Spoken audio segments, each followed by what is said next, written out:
It's November 2025. A woman is worried. Her husband hasn't come home. She hasn't heard from him in days. He told her he was going to church, but now his phone is off.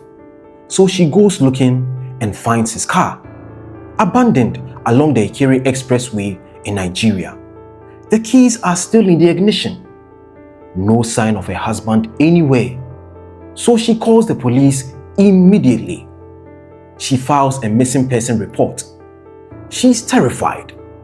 Has something happened to him? Has he been kidnapped? The police arrive and start investigating. But something doesn't add up. Something about this scene feels wrong. Because here's the thing. The husband's name was Victor Benjamin Fejemirokum, and he wasn't the victim. He was actually the perpetrator. That abandoned car, it was staged. It was a calculated move to make it look like he had been abducted. Meanwhile, hundreds of kilometers away, the real victims lay dead. A woman and her teenage daughter, whose lives have been taken for ritual purposes. Parts of their bodies were missing. And Victor, he was already planning his escape to Ghana. I'm about to tell you a story of how one man's desperate belief in ritual wealth led to unimaginable horror. How he took the lives of two innocent people. How he tried to cover his tracks. How Nigerian authorities hunted him across borders. And how a viral video and eventually Ghana police brought him down. Buckle up. This one is dark. Welcome to book number 7. The name is Nana Kwesi. Have you subscribed yet? Please do so and help us reach 50,000 subscribers by the end of 2025. Now, let's start with the people who matter most, the victims. Because before we talk about the monster, we need to remember the lives he destroyed. So the name of the victim was Funmilayo Oluwamayokun Lasisi. She was 38 years old, though some reports are saying 39. She was a superintendent route commander with the Federal Road Safety Corps, or FRSC, in Ogun State in Nigeria. Now, if you are not familiar with the FRSC, let me explain. These are people who keep Nigerian roads safe. They manage the traffic and they respond to accidents. They enforce road safety regulations. Funmilayo was a 4th level senior operational officer responsible for overseeing multiple routes and coordinating strategic enforcement operations. She was accomplished, respected, and dedicated to her work. Funmilayo lived with her teenage daughter, Sewa Lasisi, at Obasanjo Hilltop Estate in Okemusang in Abeokuta, that's the capital of Ogun State in Nigeria. They were a normal family, living a normal life, until November 2nd, 2025. On that Sunday morning, Funmilayo and Sewa left their home. They never returned. Efforts by family members and colleagues to reach them through phone calls proved unsuccessful. Their phones were switched off. By Tuesday, November 5th, colleagues and family members were panicking. Something was seriously wrong. So they went to the police. The case was formally reported at the Kempta Divisional Police Headquarters. So the Ogun State Police Command launched a full-scale search. Where were they? What had happened? For this, there were no answers. Just terrifying silence. Now, here is where Victor Fejemirokum enters the story. Victor was described by police as Funmilayo's friend. That's important information. So you realize he wasn't just any stranger who grabbed her off the street. He was someone she knew, someone she trusted enough to travel with. Now on Sunday, November 2nd, Mrs. Lasisi traveled with Victor to Osun State but it remains unclear whether she made the trip voluntarily or Victor forced or lured her in some way.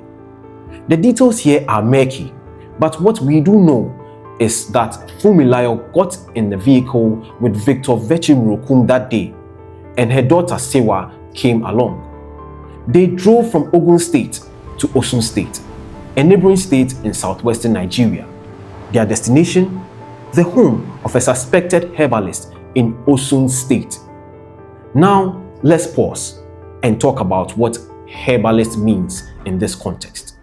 You know, in many parts of West Africa, herbalists are traditional healers, that is, people who use plants and spiritual practices to treat illness. Most are legitimate practitioners of traditional medicine, but some, a dangerous minority, have crossed into something much darker.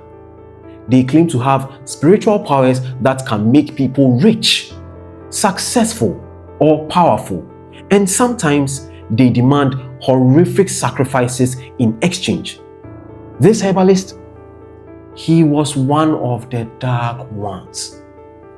Now, according to information gathered by police, Victor and his associates took the woman to a secluded area behind the herbalist compound upon arrival, where her life was allegedly taken and her body dismembered. Listen to that again. Let it sink in. A woman who thought she was with a friend was taken to a hidden spot and her body was not left intact. But why, you'd ask? What could possibly justify such cruel act? Well, in a statement to police, the herbalist reportedly confessed that Victor insisted on using the woman for ritual purposes. According to the interrogation notes quoted in the police briefing, Mr. Victor said if he did not perform the ritual, he would never make it in life. There it is.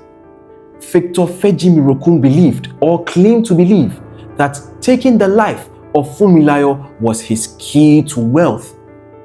But the horror doesn't end there. Remember, Funmilayo didn't travel alone. Her daughter Sewa was with her. As the event took place, Funmilayo's young daughter was allegedly outside playing with the herbalist's children. Imagine that scene. An innocent girl, vulnerable and unaware, playing with other children, maybe even laughing, maybe enjoying herself, having no idea that just meters away, the life of her mother is being taken.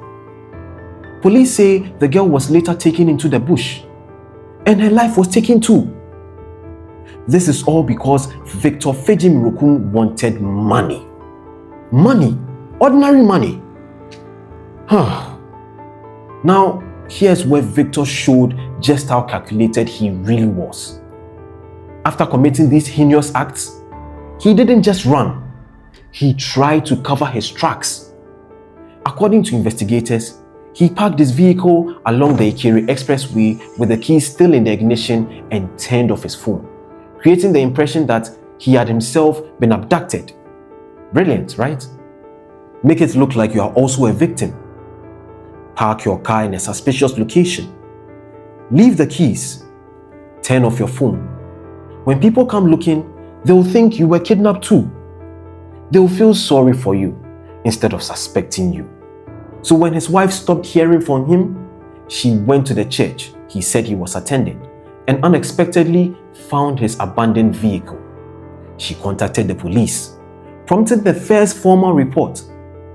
The police responded. They started investigating what looked like a kidnapping. Victor must have thought he was clever, that he had bought himself time to disappear while authorities searched for a non-existing kidnapper. But he underestimated the Nigerian police. Officers who responded to the scene quickly detected inconsistencies. See, the police weren't fooled. Something about Victor's staged kidnapping didn't add up, so they dug deeper. From there, investigators began tracing Victor's call records.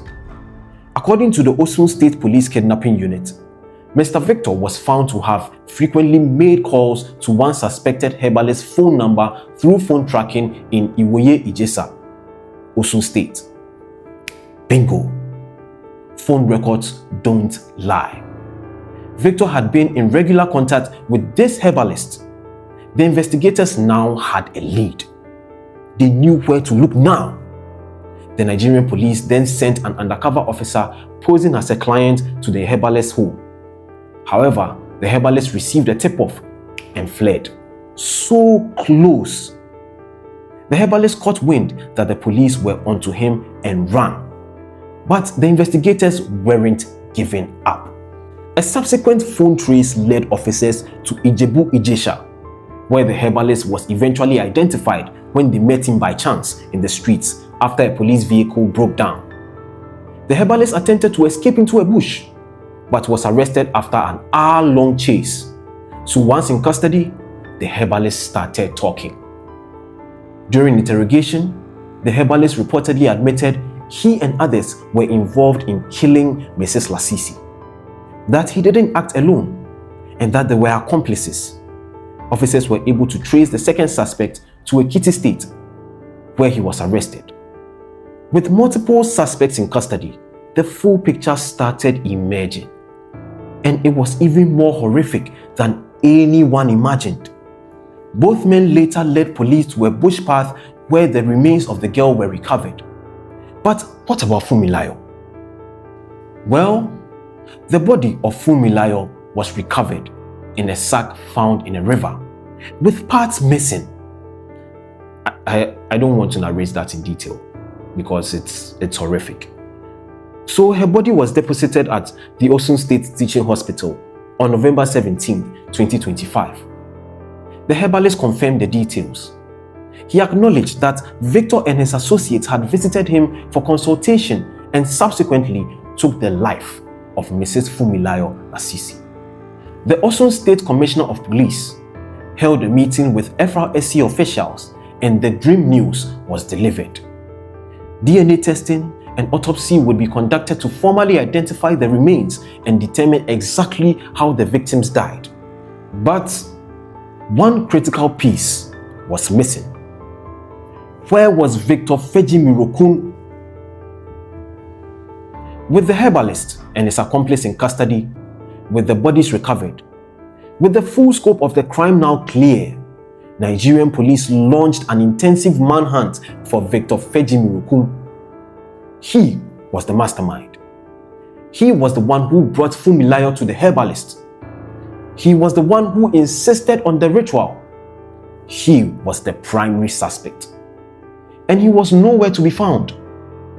The Osun State Police Kidnapping Unit made it clear. The police are working to arrest Mr. Victor and his accomplices. But where had he gone? Because Nigeria is a big country. We are talking over 200 million people. There are multiple states with busy cities where someone can easily disappear. Victor could be anywhere. But then investigators started getting tips and eyewitness reports. Information that Victor might have fled the country entirely. And the trail led to here in Ghana.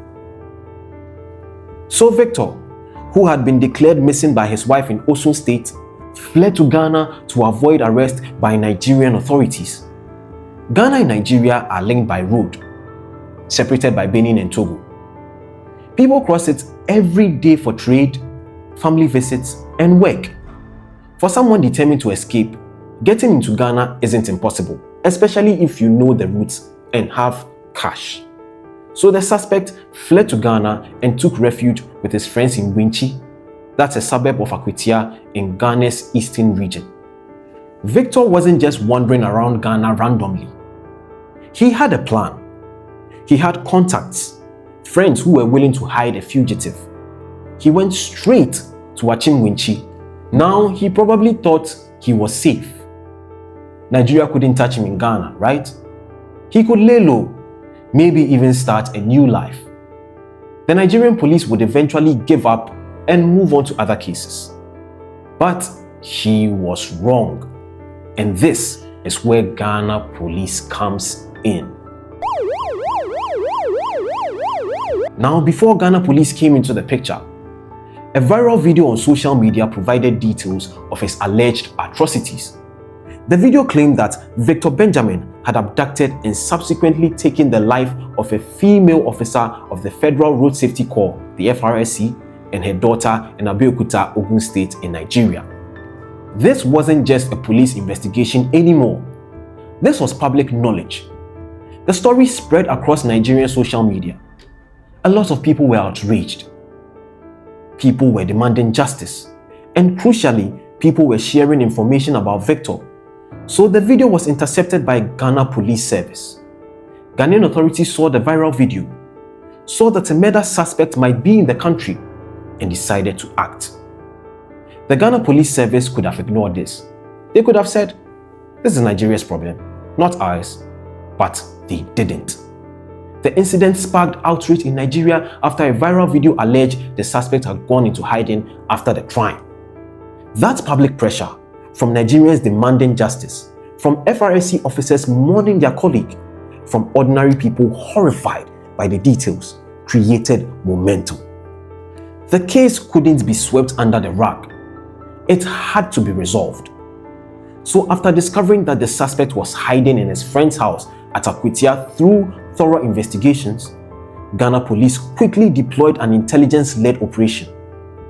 The Eastern South Regional Police Command in Ghana didn't waste time.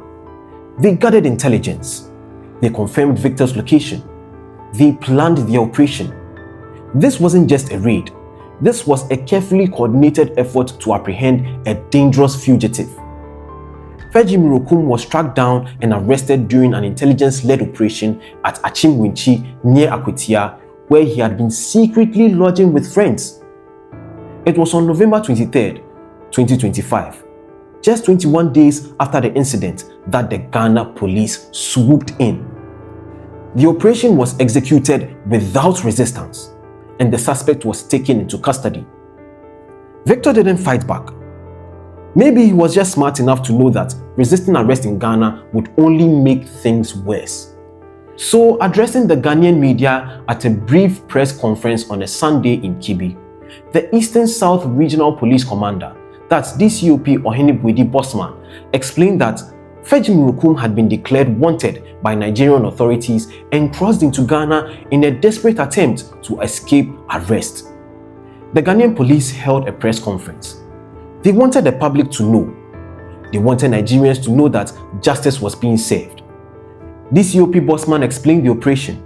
He said, upon receiving information that the suspect was hiding in his friend's house at Akwitia, the command quickly deployed an intelligence-led operation and arrested him at Achimwinchi. The suspect was wanted by the Nigeria police, but he ran to Ghana. This was bigger than just one case. This was about showing that West African countries can work together to fight crime. Victor Benjamin Fejemirokum is currently in police custody in Ghana as arrangements are being made to transfer him to the police headquarters in Accra. He is expected to be handed over to Nigerian authorities to face justice. Victor sits in a Ghanaian police cell, waiting. He knows he's going back to Nigeria. He knows what's waiting for him there. The extradition process involves paperwork, diplomatic channels, formal requests from Nigeria to Ghana, verification of identity, and legal procedures. But it's happening. Victor will go home, not as a free man, but as a suspect in one of the most horrific crimes in recent Nigerian history. You see, Victor's case is shocking, but sadly, it's not unique. Such crimes are a serious problem in Nigeria and in many parts of Africa. Young men, desperate for wealth, are lured by the promise of quick money through supernatural means. Fraudulent herbalists and native doctors tell them, "Bring me human body parts, preferably from someone you know, and I will make you rich." These criminals target vulnerable people like women traveling alone, children, and people who trust them. And the results are always the same. Innocent lives lost, families destroyed, and the perpetrators who ultimately get caught and face justice. But here's something we don't talk about enough. That Victor took refuge with friends in Winchi, a suburb of Akwitia in Ghana. He wasn't hiding in an abandoned building or living on the streets. He was staying with friends, people who knew he was on the run. Did these friends know what he had done? Did they know he was wanted for murder? Or did Victor tell them some lie about why he had left Nigeria? Either way, these friends committed a crime. Harboring a fugitive is illegal in Ghana, just like it is in Nigeria. So by letting Victor stay with them, they helped a criminal evade justice.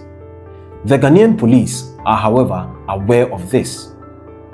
DCOP Bwedi Bosman indicated that some foreigners have illegally migrated into mining communities, but assured that the police intelligence department is closely monitoring the situation to maintain security. They are keeping an eye on these networks and these communities where fugitives might hide. Back in Nigeria, the herbalist and his accomplice are already facing charges in Osun State. They will be tried alongside Victor or separately. Either way, they are going to prison. And maybe, just maybe, this high-profile case will make other young men think twice before they believe in money rituals. There are no shortcuts to wealth. Hard and legitimate smart work is the only legitimate path to wealth. Man, this story doesn't have a happy ending. No, it can't. 2 innocent people are dead. A family is shattered. A community is traumatized. But there's something positive here, which is the cooperation between Nigeria and Ghana. The fact that a killer couldn't just cross a border and disappear. The fact that police in both countries worked together, shared intelligence, and brought a fugitive to justice is commendable. Rest in peace, Fumilayo and Sewa. Meanwhile, hundreds of kilometers.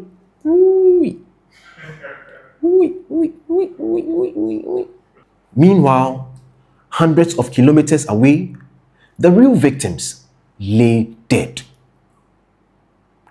A woman and her teenage daughter, whose lives had been taken from. Take it again. Yeah. So the real victims. Yeah. Yeah, sure. Meanwhile, hundreds of kilometers away, the real victims lay dead. The real victims. Yeah. 3, 2, 1, let's go. How he took the lives of 2 innocent people. I said shut up. Yeah. You know what? Start again. Yeah. I'm about to tell you a story of how one man's desperate belief in ritual wealth led to unimaginable horror. How he took the lives of 2 innocent people. How he tried to cover his tracks. Take it again. I'm about to tell you a story. Okay. Maintain that expression.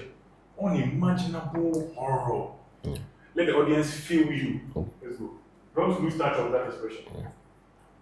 He wasn't a stranger who grabbed her off the street. He was someone she knew. Someone she trusted enough to travel with. Now, on Sunday. It's too raw. Yeah.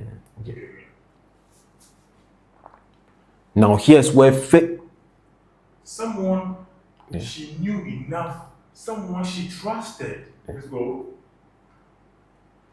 Now, here's where Victor Fejemirokum enters the story.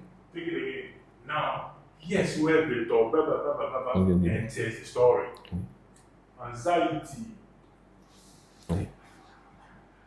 Now, here's where Victor Fejemirokum enters the story.